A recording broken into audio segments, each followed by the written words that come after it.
Deep in the 100-acre wood, Christopher Robin and his friends have had many wonderful adventures. Come now, and I'll show you. One day, while Pooh was on his way to Christopher Robin's, he became so very hungry that his mind began playing tricks on him. All he could think about was honey. Yet still he walked, and he walked, until honey couldn't honey any honey. If there was ever a creature on Earth that appreciated honey, it would be Winnie the Pooh, that silly old bear. And I know it's meant to just be a children's story, but when the author, A.A. Milne, wrote these stories, the simplicity and innocence appealed to adults and children alike. It was the 1920s, and the world was weary of war and looking for escape. Honey, honey, honey, honey, honey. Honey, honey, honey, honey. Honey, honey, honey, honey. Honey, honey. Honey, honey, honey, honey, honey, honey, honey, honey. Honey, honey, honey, honey, honey, honey, honey. Honey? Honey? Honey? Honey is a big deal for Winnie the Pooh. And frankly, I'm in Pooh's corner on this. I love honey, especially the handmade boutique kind with bits of the honeycomb still in the jar. And I kid you not, just 10 minutes ago before I came into the studio, I had some honey on yogurt. Amazing. And the Bible's in Pooh's corner too. It has plenty to say about honey. It brightens the eyes and enlivens the soul, says the Old Testament book of 1 Samuel. One of the Proverbs advises, "My child, eat honey, for it is good, and the drippings of the honeycomb are sweet to your taste." And of course, the land promised to Moses for the Israelites, what we now call the state of Israel, is described in the Bible repeatedly as a land flowing with milk and honey. Milk is another big one in the Bible, and bread, and certainly wine, but there's also a lot about rocks, plants, animals, water, and dust. Just when you imagine that Christians are all so heavenly minded, they're of no earthly use, the Bible itself brings us back to earth. That's where the action is. In fact, in the great final scene of the Bible, in the book of Revelation, it doesn't have all of us floating up to heaven. It has heaven coming down to earth. Down to earth. There's a lot in that phrase. As far as religions go, Christianity is arguably the most down-to-earth perspective you could imagine. Honey matters. Matter matters. Everything is sacred. I'm John Dixon, and this is Undeceptions.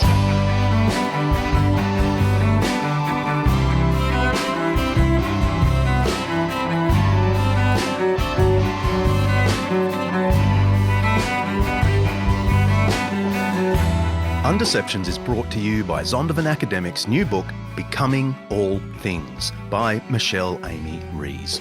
Each episode, we explore some aspect of life, faith, history, culture, or ethics that's either much misunderstood or mostly forgotten. With the help of people who know what they're talking about, we're trying to undeceive ourselves and let the truth out.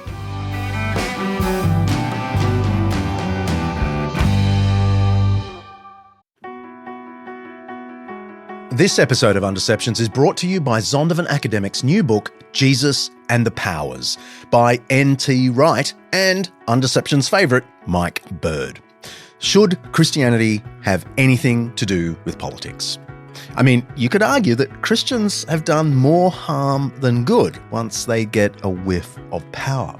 Mike Bird and N.T. Wright address this question and other questions in this magnificent overview of the political implications of the Christian faith and the church's historical engagement with the powers and principalities. They shed light on current geopolitical events and ask, what would it look like if there were a faithful Christian response to crises like the Russia-Ukraine conflict, the China-Taiwan tension, political turmoil in the US, UK and Australia, and the problem of Christian nationalism. They build a pretty convincing case that Jesus' teaching about the kingdom of God confronts all forms of power, Christian and atheist, and calls on us all to support a pluralistic democracy where everyone, regardless of religion or irreligion, has a role to play in working toward the good of society. Whether you're a believer or a skeptic, I'd say this book will be an eye-opener. You can order Jesus and the Powers on Amazon, of course, or head to zondervanacademic.com/undeceptions to dig a little deeper and see if you really like it. That's zondervanacademic.com/undeceptions.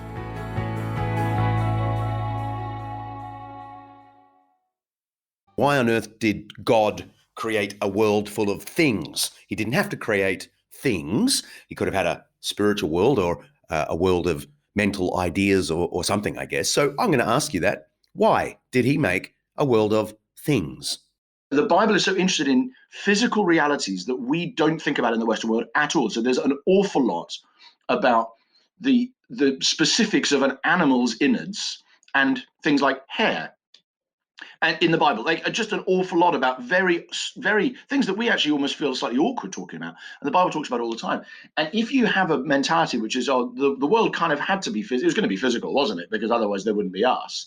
And have a sort of slightly human-centric reading of the world, an awful lot of scripture doesn't make very much sense. That's Andrew Wilson, author of a new book called God of All Things, Rediscovering the Sacred in an Everyday World. Andrew spoke to me from his home in London, where he's teaching pastor at King's Church. He has theology degrees from Cambridge, London School of Theology, and he did his PhD at King's College London. I was literally just talking about this with my 4-year-old at breakfast, that he asked me for some reason, he said, do bees like honey? So he'd obviously picked up that bees and honey were connected, but he thought that's because bees just ate it. And said, actually, bees make, and you start talking about it, you realize it's just incredible. God made this thing of beauty and wonder and sweetness to be made by these things of extraordinary yellow and blackness and stings.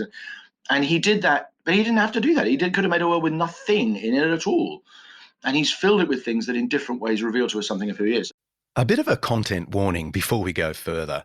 We have loads of listeners who don't believe in any kind of creator. And I suppose Andrew's talk of God and the talk of my second amazing guest has the potential to get up the skeptic's nose. But what my guests today are doing, and I think they do it brilliantly, is inviting us, whether we believe or not, into a kind of thought experiment. What would it be like to live each day from first yawn to the final brushing of teeth as if every little thing matters, as if there's a deeper layer of significance within daily objects and actions, precisely because God is somehow present in those things? You might not believe it, and that's totally fine on this show. But imagining it, just as a thought experiment, is really the fast track way to understanding something at the center of biblical faith. God is present, kindly present to every one of us all the time. My guess is if somebody's not a believer who is even open to listening to the kinds of things that you guys talk about, there's questions like that. There's open-endedness. No, I'm not certain of that. I'm skeptical. I'm doubtful. I'm not minded to think that way, but I'm open to the possibility it might be true. A lot of smart people in history have believed it is, and I'm curious about that. And I think it opens some avenues of openness and intellectual possibility that are closed down in other systems. And if that's the position of a person, then I think what a book like mine and what this whole way of thinking does is to say the world that you're living in, if it has been created, is not simply a brute fact. It's not simply an impersonal even reality. It's something that reveals something beyond itself. And that way of seeing it, try on these glasses, if you like. Try looking at the world as if everything in it has been created to reveal the glory of God, which is a pretty basic Christian, Jewish, I dare say Islamic and many other religions as well, would hold to something like that the world is shaped this way because it's trying to tell you something about God. Psalm 19, the heavens declare the glory of God, the works of the sky proclaim the work of his hands. And that's what the world is for. And although probably you've thought about human beings, if you're skeptical about Christianity, you've probably thought about human beings and what it would mean for a human if God was real as opposed to if he wasn't. But I'm now asking to the same exercise to be done with regard to the material universe. Like, what would that mean? What does the existence of honey say about what a God who created it would be like if he existed? I guess I'm saying that the world, if God created honey, then that's a very different kind of God. What the word God means is different than if God had created an immaterial world or a world in which everything in it was unpleasant. C.S. Lewis called this way of thinking a supposal. Suppose this were true. And I think your book does that perfectly. A supposal is the act or process of supposing. It's like playing a game of what if. C.S. Lewis, who wrote the Narnia series that begins with The Lion, the Witch and the Wardrobe, referred to his created world of Narnia as a supposal. In a compilation of some of C.S. Lewis's answers he wrote to fan letters received from children, Lewis wrote of Narnia, quote, "I'm not exactly representing the real Christian story in symbols. I'm more saying, suppose there were a world like Narnia, and it needed rescuing, and the Son of God, or the great emperor over the sea, went to redeem it, as he came to redeem ours. What might it in that world all have been like?" In a way, this whole episode is a kind of supposal. Back to Andrew. I need you to prepare for a quick fire round because I'm just going to fire some material objects at you and you tell me what it tells me about God in, you can have 11 seconds max per item. Ready? Yes. Okay. Dust. Dust shows ashes to ashes, dust to dust, shows that we are matter and we are not going to live forever, and in the end we're all going to be behind the radiator in some form or other, and that actually we need to be raised from the dust by a living God. That was 17 seconds, but okay. Galaxies. God is very big. God is the kind of God who could create the galaxies is far more enormous and grand and glorious than we can imagine. Okay, for your 4-year-old, honey. God is sweet. God, there is a tastiness and a delight and a sort of boundless and almost pointless beneficence to God. He makes things simply because they're lovely. Pigs. You and I are, as Gentiles, I imagine you're a Gentile, and non-Jews, we are welcomed in. We go from being the most foul-smelling thing to the most beautiful-smelling thing when we're after death. Which is what bacon is. And you and I are like that. We actually get included, like pigs do, effectively included in God's purposes as a result of dying to ourselves and raised to something new. Okay, I'll let you off this lightning round with one more. Cities.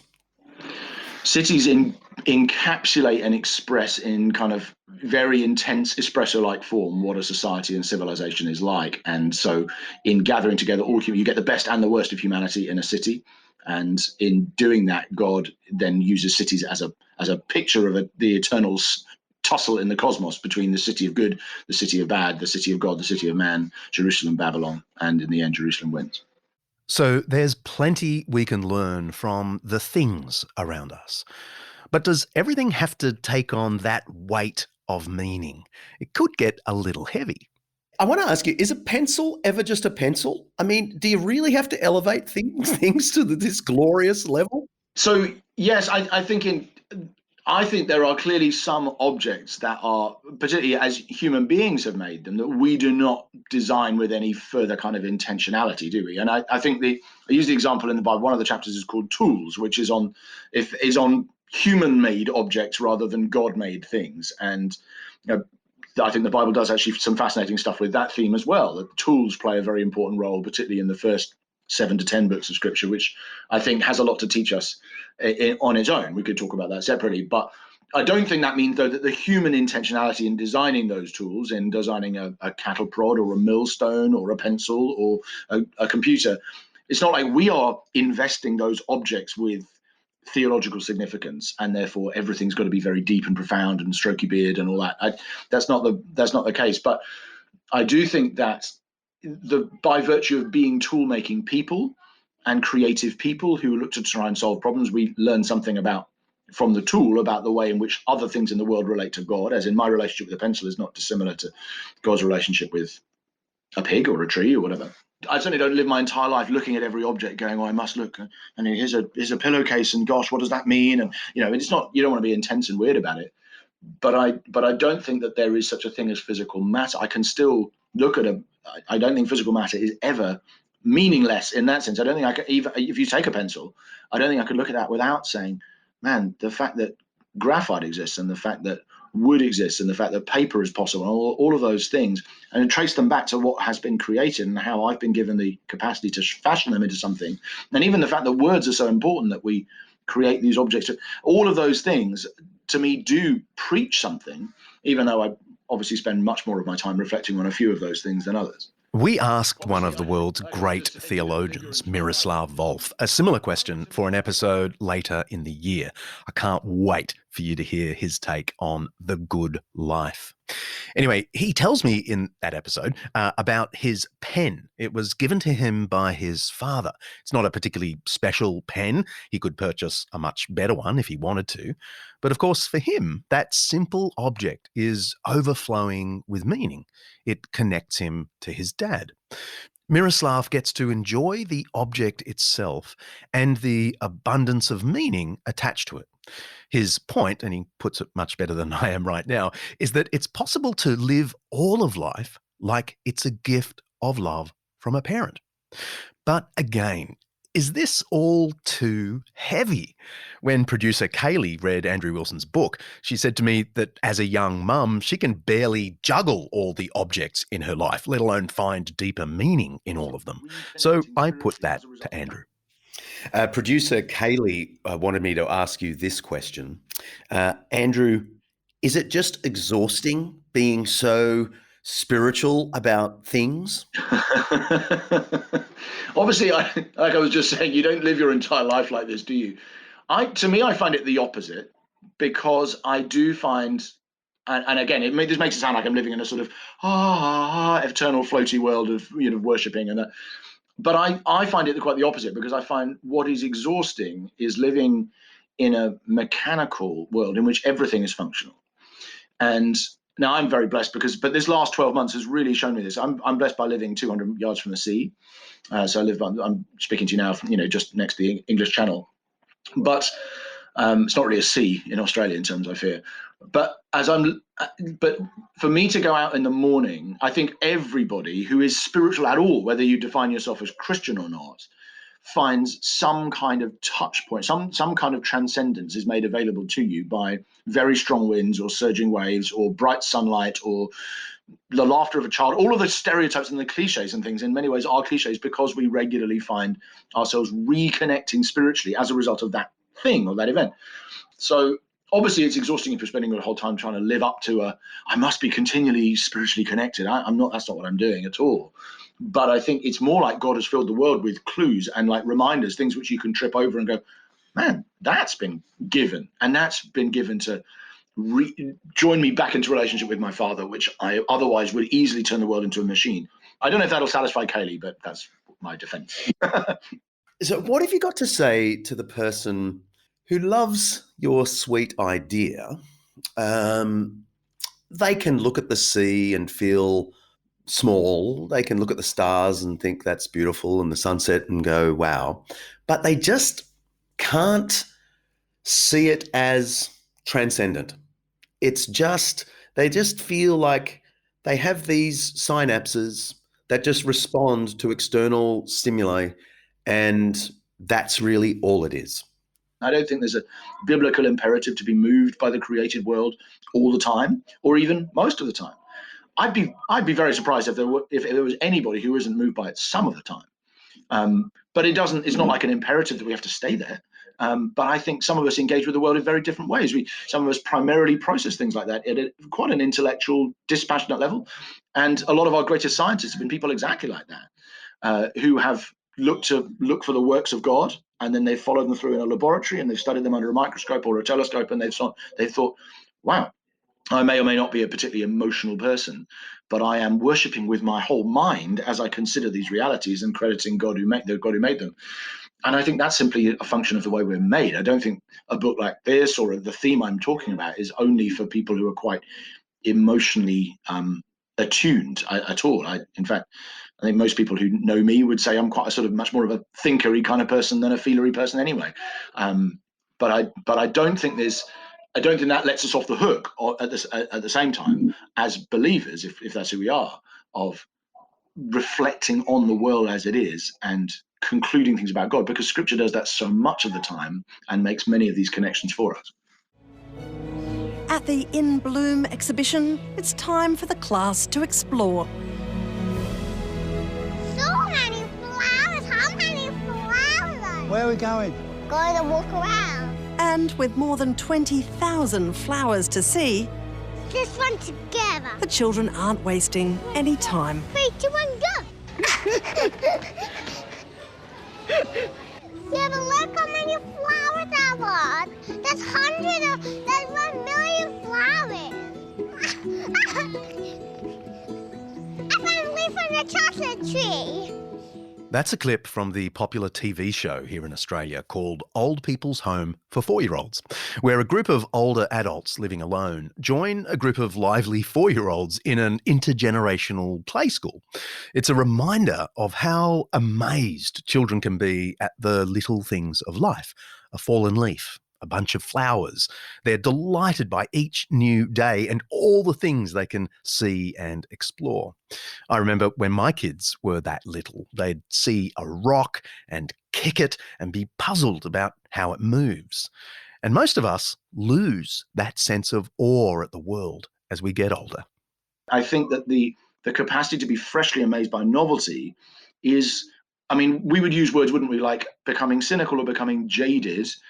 And I think one of the challenges of both physicality and sin in a fallen world is that as you get older, you have experienced not just very ordinary things many times, but even super extraordinary things so many times that it's quite easy to lose touch with how spectacular they are.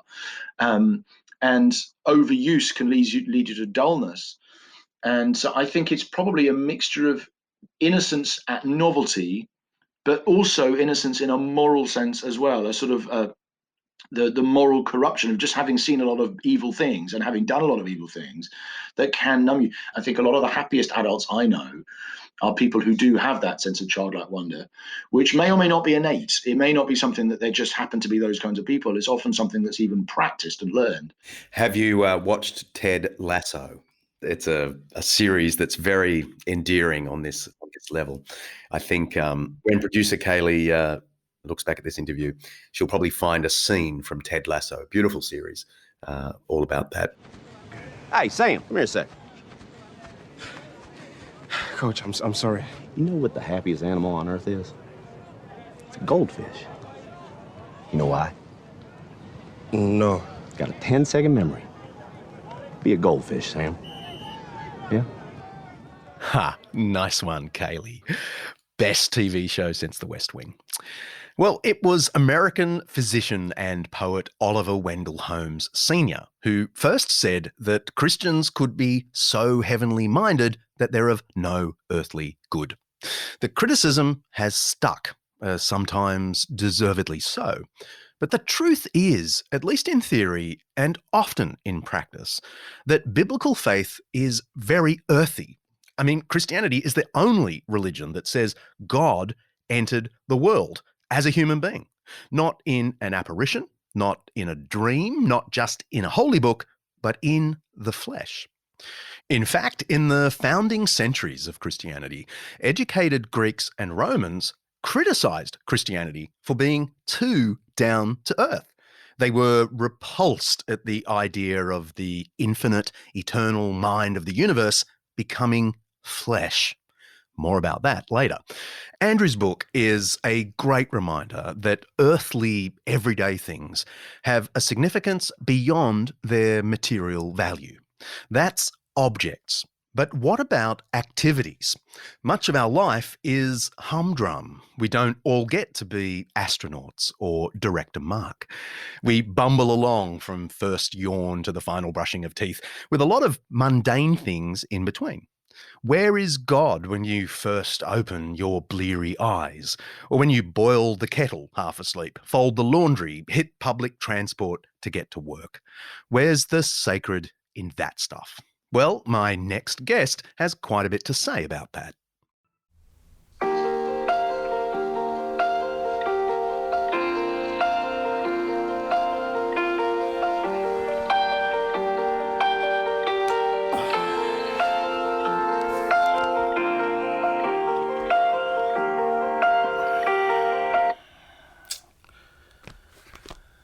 Whose idea was this?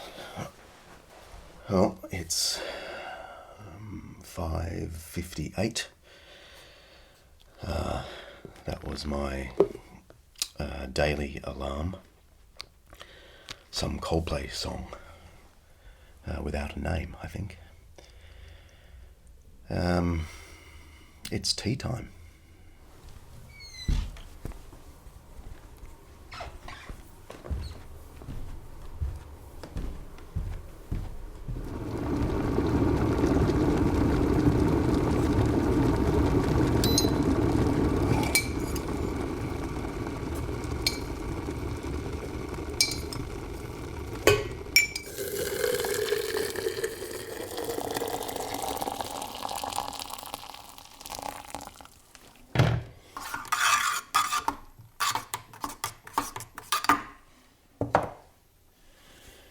We wait. In my house, the day never begins, for me or my wife and kids, without good old-fashioned English tea.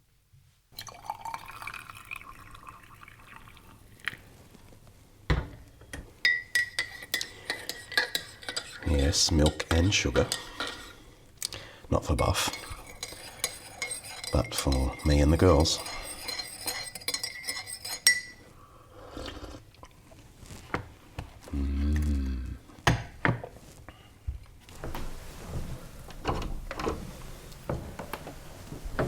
Hey, girl.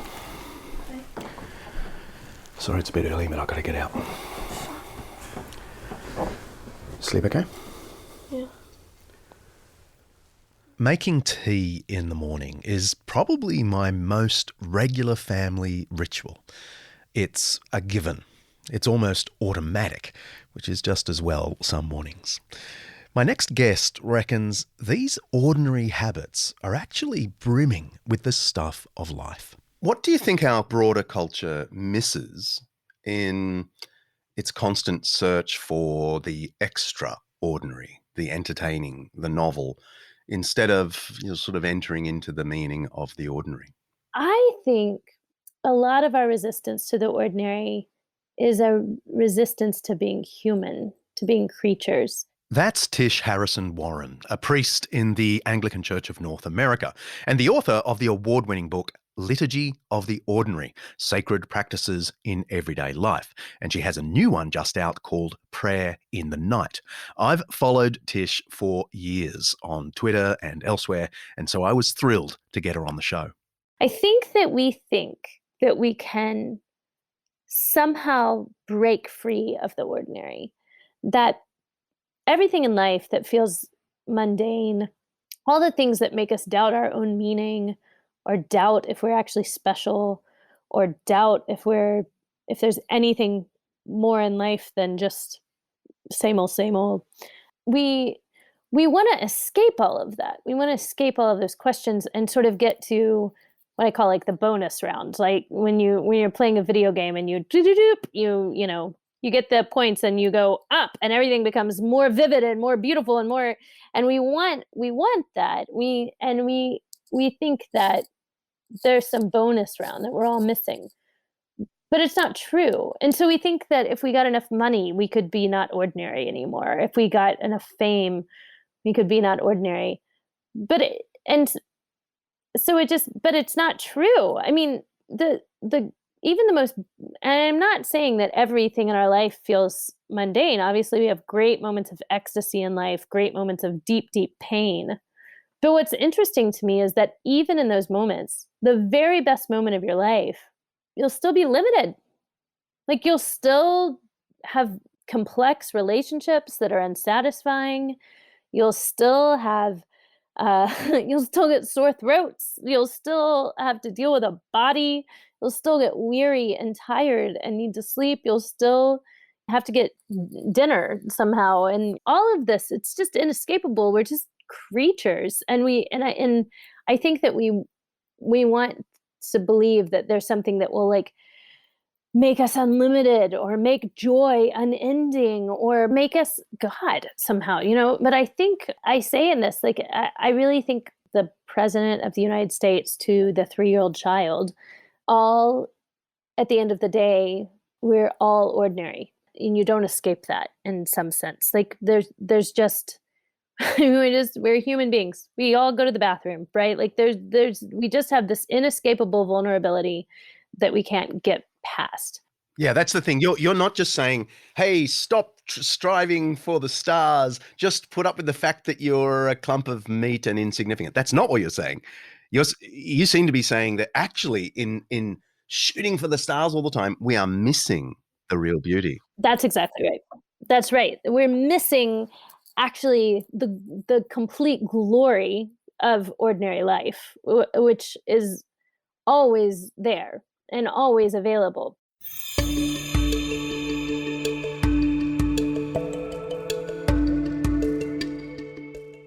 Let's press pause. I've got a 5-minute Jesus for you. A dominant theme in the Gospel of John, which seems to have been written for both ancient Jews and philosophically minded pagans, is that we can know the source of reality in person, in Jesus Christ. The opening line of the Gospel says, "En arche en ho logos." In the beginning was the Logos, the Word, and the Word was with God, and the Word was God. Theos en ho logos. The repetition of the word logos, that's word, clearly speaks to one of the most basic longings of both Jews and pagans, the Greeks and Romans. Jews believed that God's first act was to speak the universe into existence. In Genesis 1, we read, "Let there be light," and there was light. So God's word is the source of everything for Jews. But this idea also has a happy connection with important pagan concepts. The most sophisticated Greeks and Romans, like the poet-philosopher Cleanthes, believed that everything in the universe operates according to the Logos, the Greek word. Here's what he wrote. "The universal word of reason, Logos, moves through all creation. In all things, one everlasting word of reason, Logos, reigns." So the Logos, the word, was this mysterious operating system behind the rational order of creation.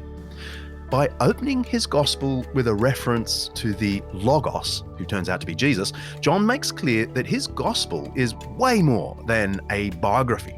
It's the answer to the fundamental longing to know the source of reality. And the theme comes into really sharp focus a few lines later, where John writes, "Ho logos sarx egeneto." The word, God's word, flesh became. That's Jesus. It's really confronting language. In the Greek of John's day, the word pneuma, spirit, referred to the spiritual aspect of being a human.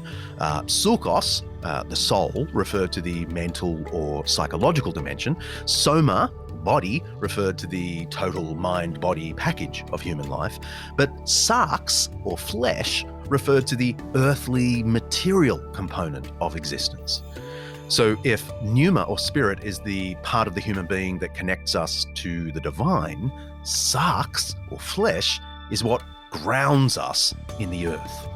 The Logos, the source of all reality, didn't just take on spirit or soul or body, he became sarx, flesh.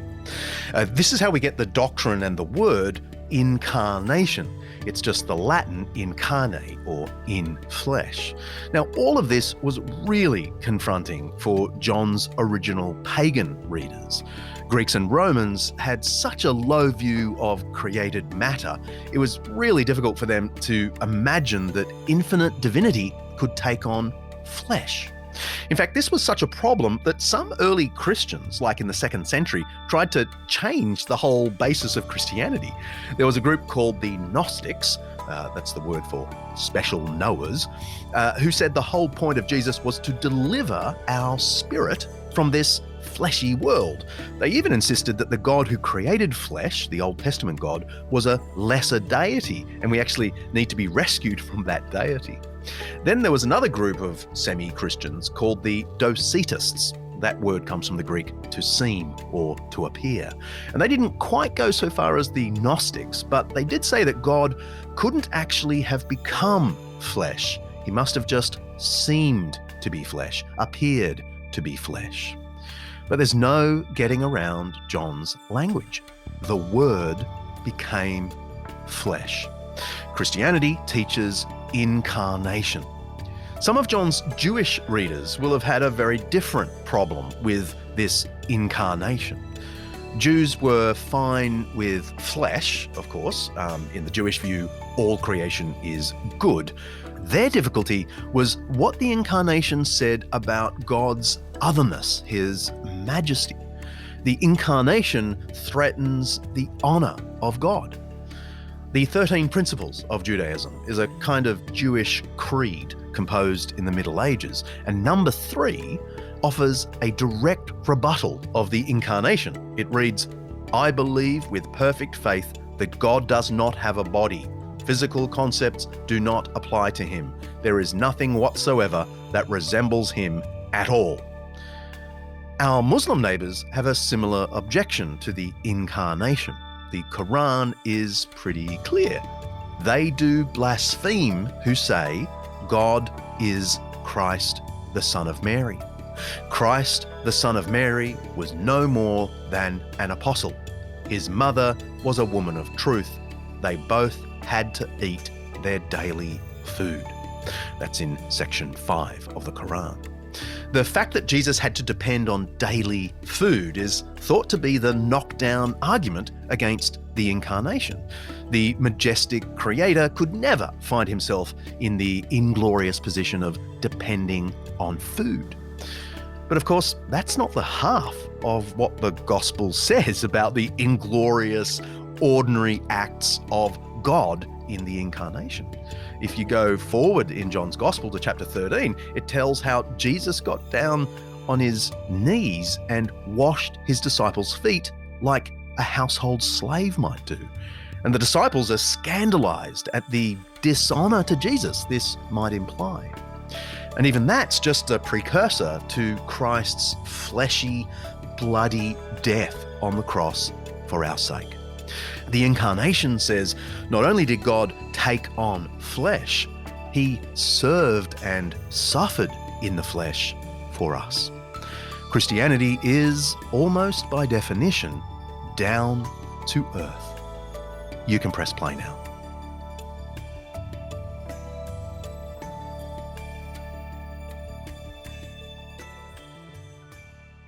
I'm not saying that when you have to be like super blissful and over spiritual about folding the laundry, but I do mean that folding the laundry isn't just this meaningless task on the way to death.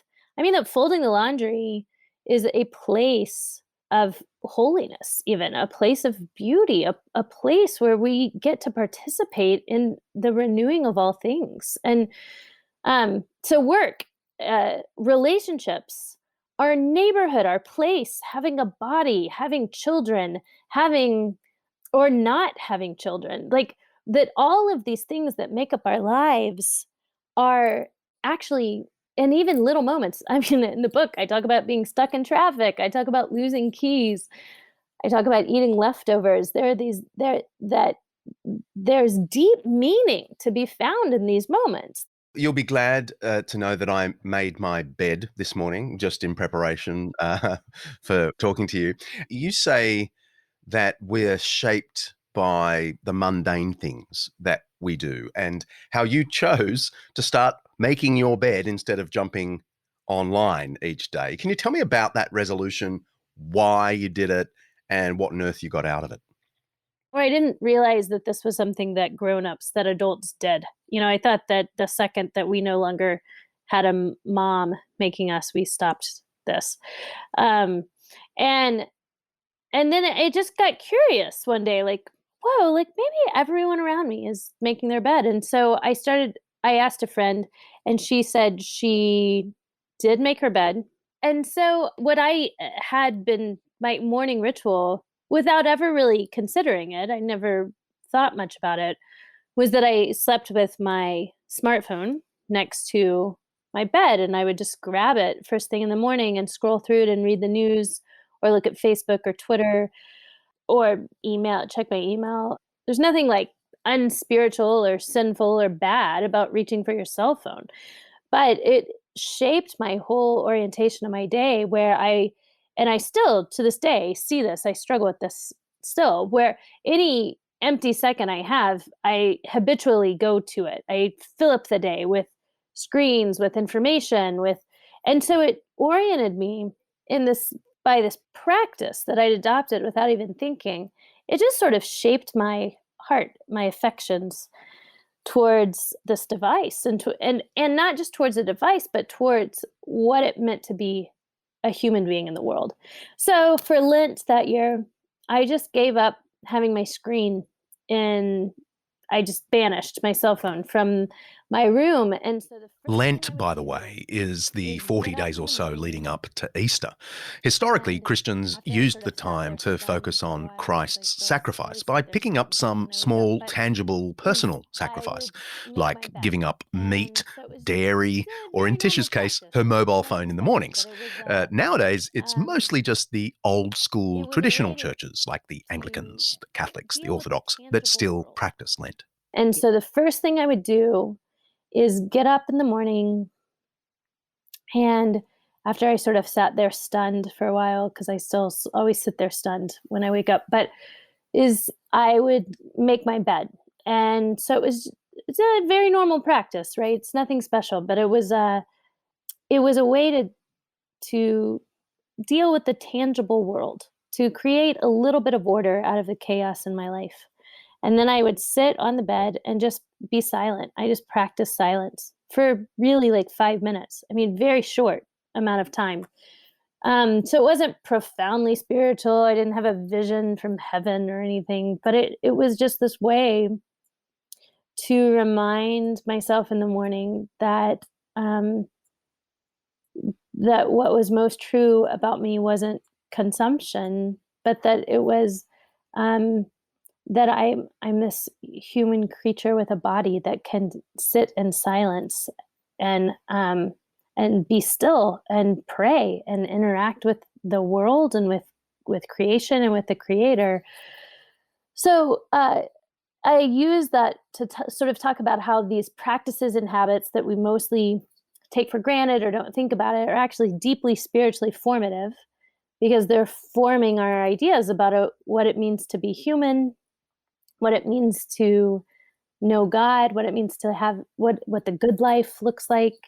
Earlier, we heard Andrew Wilson suggest that the objects around us can point beyond themselves to something deeply significant. Tish is saying something similar about our regular mundane activities. The word she uses for such ordinary daily habits is liturgy. It's a word usually reserved for the activities in a church service, like singing, praying, reading scripture, and so on. She takes the concept outside the church. When I talk about liturgy, I'm talking about repetitive, formative practices. So let me unpack that word. Repetitive, things we do again and again, whether we decide to do them again and again, or we just habitually do them, things we do again and again. Formative means things that shape us. So things that form our view of the world and who we are. And as I said, like what it means to be human, what it means to go to live, what is the purpose of life. So they form us and shape us. Now, most of that's subconscious. As I said, as the analogy of the cell phone just said, we don't usually enter these things to be formed, right? But they shape us and form us nonetheless. And then practices is stuff we do. So stuff we do again and again that shapes us and forms us as human beings. That's what I mean. So by that definition, obviously, not just religious people have liturgy, because we all do things again and again. So every church, The word whether it liturgy, by the understands way, itself comes as from the Greek liturgeo, which originally just meant any act of formal public service. So ancient Greek soldiers performed liturgy. So did the temple priests. In a Christian context, where the word appears a dozen or so times in the New Testament, it refers to things like the service of Jewish priests performed in the temple, the preaching of the apostles around the world, and the charitable works performed by churches for the needy. And on just one occasion, in Acts 13, liturgeo is used to mean something like the activities that go on in a church service, the praying, the singing, and so on. All of that's to say, I really like Tish's attempt to reclaim the word liturgy for activities outside as well as inside the walls of a church.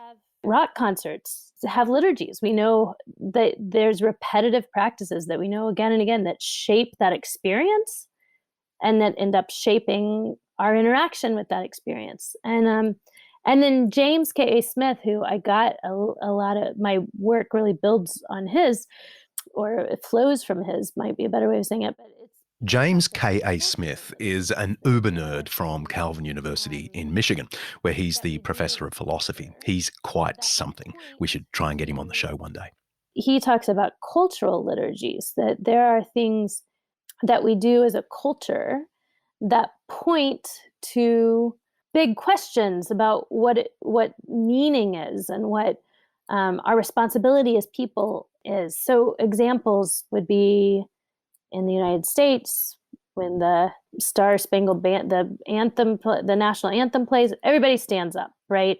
Or you put your hand on your heart. Or there's, everything. I've gone around the country and said, what are some cultural liturgies? And people will say everything from going to the pub when you turn 21 to eating at McDonald's when you're a kid. Like there's things that we sort of, or voting. Voting is a great example of an elections being a cultural liturgy. So these are practices that we engage in that make assumptions about what it is to be a human being. All the liturgies are sort of they're Trojan horses for belief and values and assumptions that we don't usually unpack.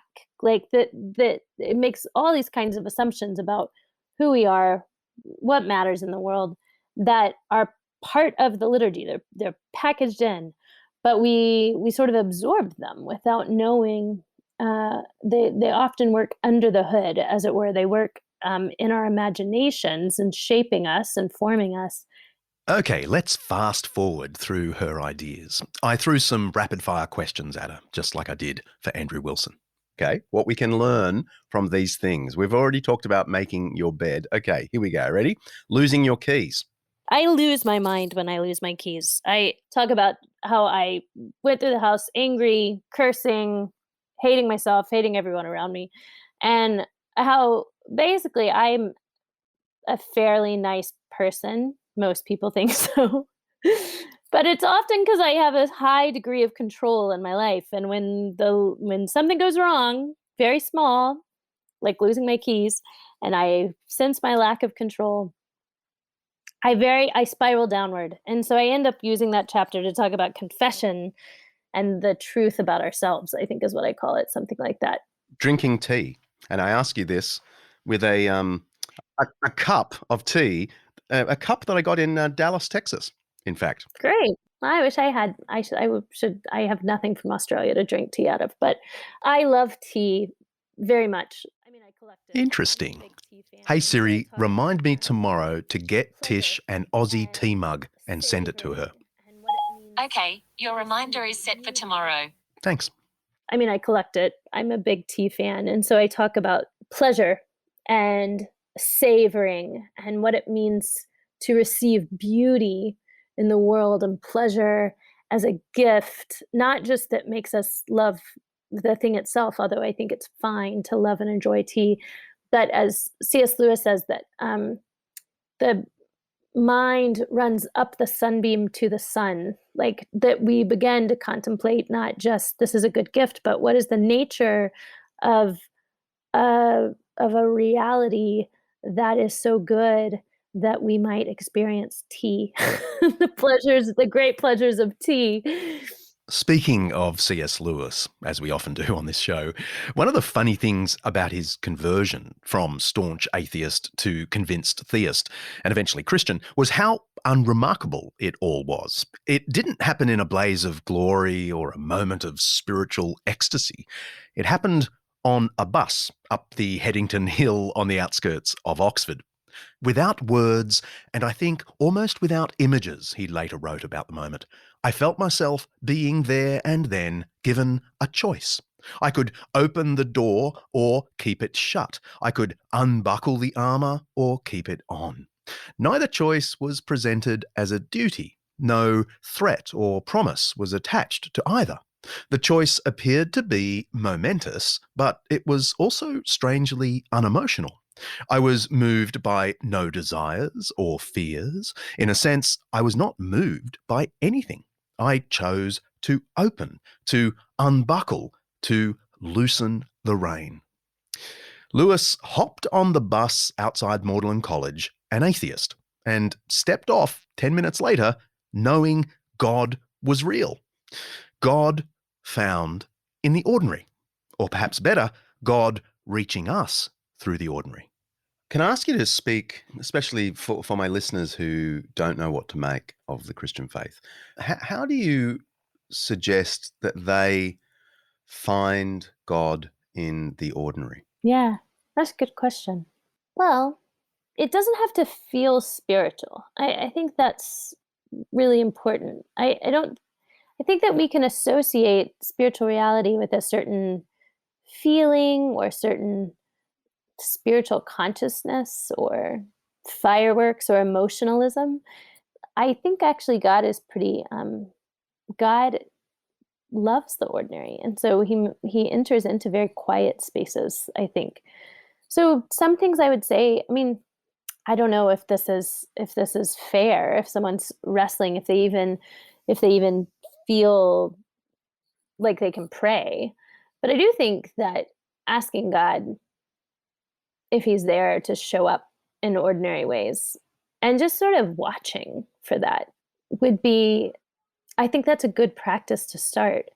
I think the idea of gratitude is so important, that to notice the gifts in a day is also a good place to start, but also notice the crappy things in the terrible things in a day. I think that and not just the terrible things, but the ways that we're limited, the ways that we aren't made to be God. Wendell Berry said the next division in the world is between those who want to live as humans and those who want to live as machines. And I think more and more Wendell Erdman Berry is a celebrated American poet, writer, and cultural critic. He's had a lifelong career of trying to humanize the world against the trends of mechanization and digitization. Anyway, it's interesting that both Andrew Wilson and Tish Harrison Warren warn of this tendency to live like we're machines, moving from one thing to the next through force of habit, or drifting toward entertainment, or just apathy, without thought or intention or meaning. And I think more and more our culture is pushing us to live as a machine. And so in what way are we human? I think connecting with our own humanity actually often reveals God. But also, one of the things that draws me to the Christian faith is it explains why I want more. If there's nothing to the story, if there's nothing more, if we weren't made for truth, beauty, and goodness, if we weren't made for some transcendent reality of glory and joy, then my longing for things to be just, my longing for the world to be better, my longing for my work to be less frustrating is really just, there's no meaning to it. Things are the way they are. We live in a world where the strong prey on the weak. That's what nature tells us. Nature red in tooth and claw, right? So we live in a world where people die, and that's just life, right? And so why do I have a longing for more than that? Why do I have a longing for a wholeness? And I feel like, maybe this is wrong, but that the material view of the world says that somehow that longing doesn't point to a truth. It points to like a fancy, like a fantasy, but it doesn't point to something real. And so there's something deeply comforting to me in the Christian story that says it feels wrong because it is wrong. Like there is a wrongness to the world, that we were made for glory that we do not yet know. And so I think I would say pay attention to your longings, pay attention to what feels wrong, but also pay attention to beauty, to the goodness of the world, and be curious about why there is such a glory to things that is more, it seems, than the sum of its parts.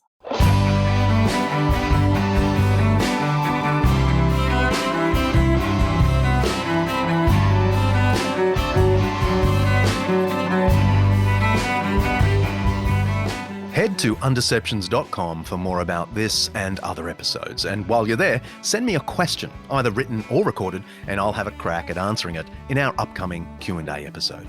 And if you're interested in other good podcasts, check out Salt, Conversations with Jenny Salt, part of the Eternity Podcast Network. Next episode.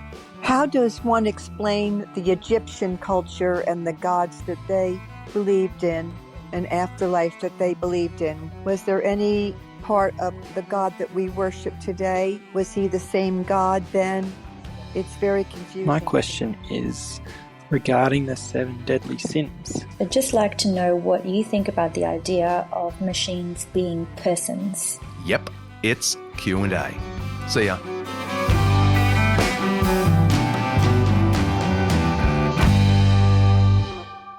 Undeceptions is hosted by me, John Dixon, produced by Kaylee Payne, and directed by the ordinary Mark Hadley. We established ordinary was a compliment in this episode, didn't we? Yeah. Editing by Richard Hamwee. Special thanks to our series sponsor Zondervan for making this Undeception possible. Undeceptions is part of the Eternity Podcast Network, an audio collection showcasing the seriously good news of faith today. Brought to you by the Eternity Podcast Network. How can you listen out for that carefully, Mark, without headphones? That's good. And Mark is finally wearing headphones like a professional. There you go. Oh, I just heard a weird sound. Yeah, that's like a dog or something. Yeah, that's your end. Is it? Yeah. But I heard it because I was wearing headphones. You're a professional. That's me. Much of our life is Oh my goodness. Okay, that's definitely you. Bonnie! Bonnie!